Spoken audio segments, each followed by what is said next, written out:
Good morning. Welcome to Time in His Word. Have you ever wondered about the people who are in your life? Not family, but friends, people that influence you one way or another, people that you visit with occasionally, not all the time, but just out of the blue you'll call and have a visit like you had talked yesterday. Have you ever thought about those people in your life and how they influence you or help guide you through life without ever saying a word at times? I have people like that in my life, and I'm sure each and every one of you who are listening this morning can say the same. There was a radio personality that talked politics, and I found out years later, just before they passed, that they were a Christian, but they didn't use their radio program to you really never knew that person was a Christian. You knew he every now and then he dropped little hints that you could tell he knew the Bible and that he had faith, but he never talked about it on his radio program. And I've wondered about people that have a format like that, but yet don't use it to share their faith, because the audience that he had was, across the nation. He was a huge personality, and he had catchy sayings that I liked. But one of the things that he talked about quite regularly was the people you surround yourself, in that at times without ever saying a word, could influence you in your decision making and just life in general.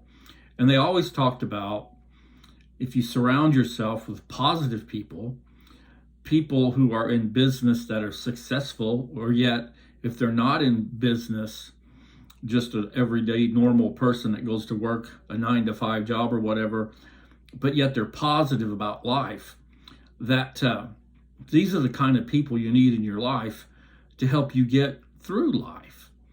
And as I get older and I think about that, there's so much truth in that. And I remember growing up, my parents were like that. They would tell us, and we've all heard that, who you hang around with is who you are. And in other words, if you hang with trash, you become trash. If you hang with people that are positive and go on places or trying to go to places or trying to succeed, if you hang around with these type of people, that will rub off on you. And through the years, I'm sure you have as well as I have, I can see where that comment is true. But last Sunday I posted the picture of the little chapel I visited in Wisconsin. There was only me and the gentleman who gave up his Sunday morning to come and bring a message. And he was retired. He'd retired. He told me where he retired from. I couldn't remember. I think it was a railroad or something like that. But he'd worked for years, and he just felt led to come down on Sunday morning. He said it didn't matter if there was one driver or the room was full. He was going to be there every Sunday morning and bring a message. We had a good visit, and it got me to thinking pretty much off and on all week, the people who are in my life that influence me, that help me to be who I am. And of course, my spouse. My wife has a big part of that, of keeping me on the path, the straight and narrow. We all get off course here and there, and I to her as well. But when it comes to Sunday morning, it would be so easy for me to just stay home today, because time away from home and time to spend time with my family and that. And I could get away with that, it's understandable.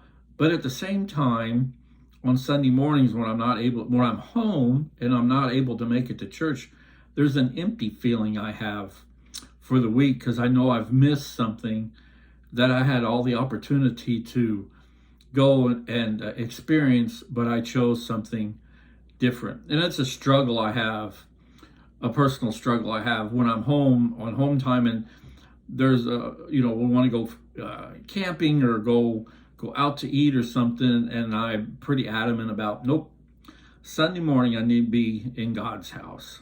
I need to go to God's house and worship with other believers and get that spiritual feeding that I need.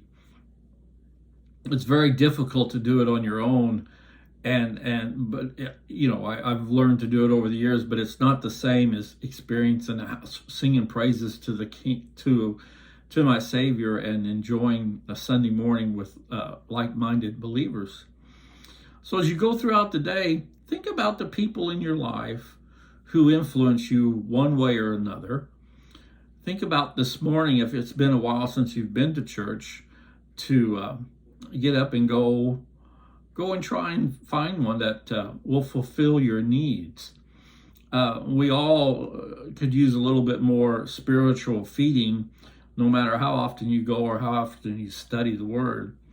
But most importantly, what I'm getting at today is take a hard look at the people you have in your life. There might be some you need to kind of cut ties with, because when you talk to them or you're around them, they're negative and they kind of pull you down. And that was another thing I've never gotten or understood, how evil people can influence and bring down a good person. But a good person has a very hard time winning over someone who is full of evil. Never understood that. But that's one of them great ponders that you can have a discussion about and never get it answered. But just have a great day. If you attend church, be sure and pray for your minister, for the message he's going to bring, that your heart will be open and receptive to the Word, and understand that if it sounds like he's getting on to you, it's not that he's getting on to you. He's trying to help you to be a better witness for our Savior. But just have a great day.